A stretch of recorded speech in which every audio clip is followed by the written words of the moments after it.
హెచ్చరిక,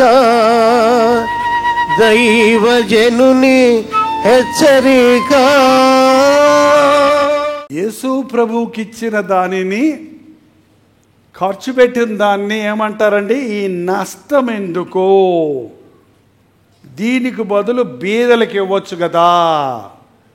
ఈరోజు కొత్త రకం విశ్వాసులు తయారయ్యారండి. దశంభాగాలు దేవుని మందిరానికి తీసుకొచ్చి దేవునికి ఇవ్వరు. దశంభాగాలతో వాళ్ళే వస్త్రాలు, భోజనాలు చేసి పేదలకు పెడతాము, పేదలకు మేమే చేస్తామంటున్నారు. పేదలకు పెడతాం వేరు, పేదలు ఎప్పుడు ఉంటారు మీ దగ్గర. పేదలకు పెట్టాలంటే పెట్టండి. దశంభాగంలో నుంచి ఎందుకు తీసి పెడతావు? ఇంకో భాగం పెట్టు. నువ్వు ఒక 3 రోజులు తిండి మానేసి ఆర్డర్ తీసుకెళ్ళి పేదలకు పెట్టు. అంతేకాని దేవుణ్ణి తీసుకెళ్ళి పేదలకు పెట్టి మానవ సేవయే. మన దేశంలో ఇదొక మాట, మానవ సేవ మాధవ సేవ ఎందుకు అవుద్దండి? మానవులకు చేసే సేవ దేవుని సేవ కాదు. దేవుని సేవించడం వేరు, మనుషుల్ని సేవించడం వేరు. యేసుక్రీస్తు విలువ తెలియనివారు, సువార్త విలువ తెలియనివారు సువార్త కొరకు ఖర్చు పెట్టేదంతా కూడా నష్టం అనుకుంటారండి. ఇంత నష్టం ఎందుకు? మనం ఉద్యోగ సభలు పెట్టినప్పుడు పోయేవాళ్ళు, దారిని పోయేవాళ్ళు పోక అంత డబ్బులు పాడు చేస్తున్నారో చూడు, ఇన్ని లైట్లు ఎందుకు, ఇంత ఏంటది సౌండ్ ఎందుకు, ఇంత డెకరేషన్ ఎందుకు? అది ఏదన్నా పెళ్ళికి చేసుకుంటే పర్వాలా కదా. ఎందుకంటే పెళ్ళి 100 ఏళ్ల పంట 3వ రోజు కల్లా ఈడిపోతారు.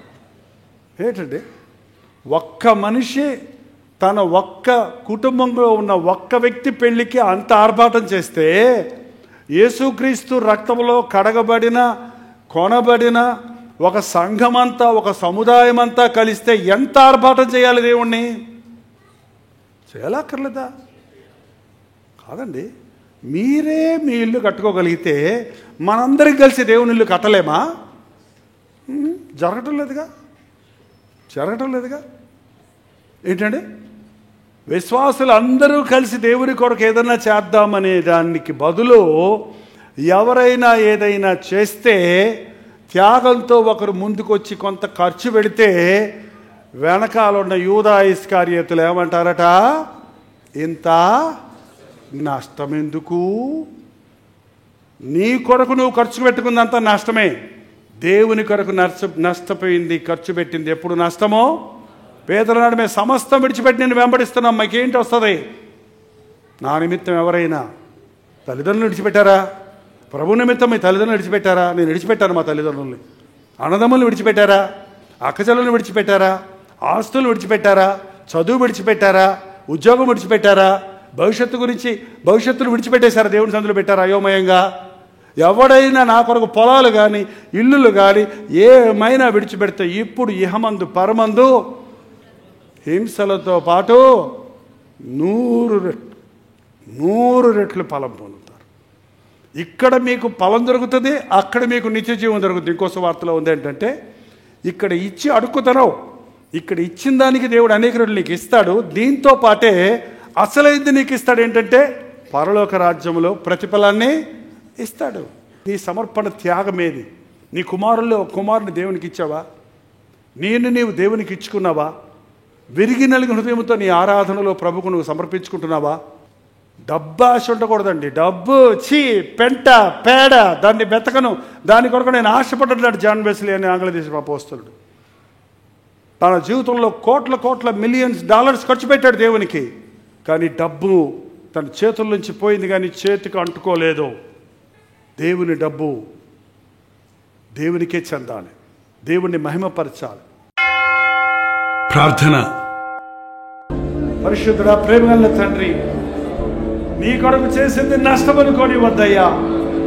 నీ సన్నిధిలో గడిపిన సమయము కానీ, నీ కొరకు పడిన ప్రయాస కానీ, నీకిచ్చిన కానుక కానీ, నీ నామము నిమిత్తమై పడ్డ ప్రయాస కానీ ఎప్పుడు వ్యర్థము కాదని గుర్తించటకు, అంతవరకు నమ్మకంగా ఉండటకు సహాయం చేయను ఆయన. లోకాశలకు ధనాశలకు మాలో చోటు లేకుండా, శరీర సుఖాలకు మేము మరగకుండా, లోకాచారాలను మేము వెంబడించకుండా, మేము నీ సొంతైన ప్రజలమని, విలువ పెట్టి కొనబడిన వారమని గుర్తు పెట్టుకున్నటకు, మా సంపాదన నీదే, మా కుటుంబం నీదే, మాకున్నవన్నీ నీవే అని పాటలు పాడటం కాదుగా, మా బ్రతుకులో దానిని రూఢిపరుచుకున్నటకు మాకు సహాయం చేయను ఆయన. లోకంలో అందరూ ఇంకా నశించిపోతున్నారే, ఈ యేసయ్య ప్రేమని ఎరగని వారు ఉన్నారే. వారికి నీ మాటలు అందించడానికి, వారికి నిన్ను చూపించడానికి, వారికి నీ సువార్త సువాసన అందించినట్లుగా మాకున్న మాత్రం నీ పాదముల యొక్క పగలగొట్టడానికి సహాయం చేయను ఆయన.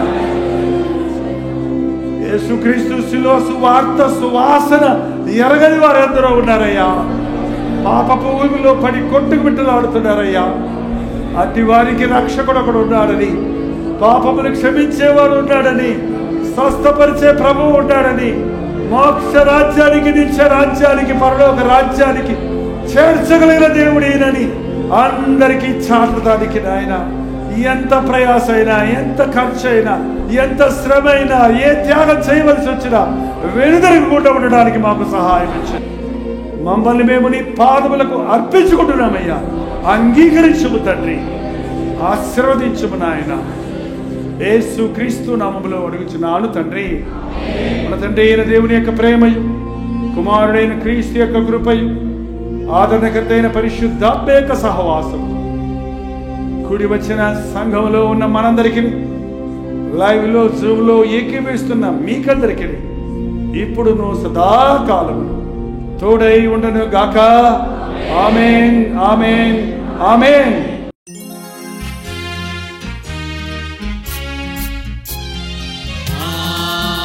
హల్లెలూయా, హల్లెలూయా, హల్లెలూయా. హల్లెలూయా, హల్లెలూయా, హల్లెలూయా. కలువరి ప్రేమే మధురం, కలువరి ప్రేమే మధురం, కలువరి ప్రేమే మధురం, కలువరి ప్రేమే మధురం. హల్లెలూయా, హల్లెలూయా, హల్లెలూయా. హల్లెలూయా, హల్లెలూయా, హల్లెలూయా.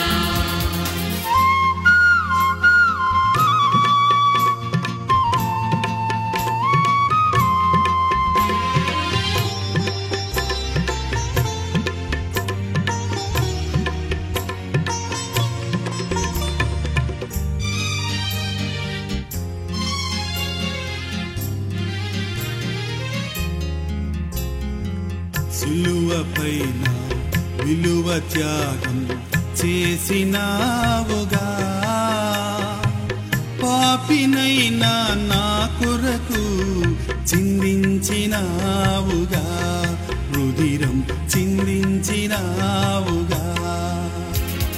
కలువరి ప్రేమే మధురం, కలువరి ప్రేమే మధురం, కలువరి ప్రేమే మధురం, కలువరి ప్రేమే మధురం. హల్లెలూయా, హల్లెలూయా, హల్లెలూయా. హల్లెలూయా, హల్లెలూయా, హల్లెలూయా.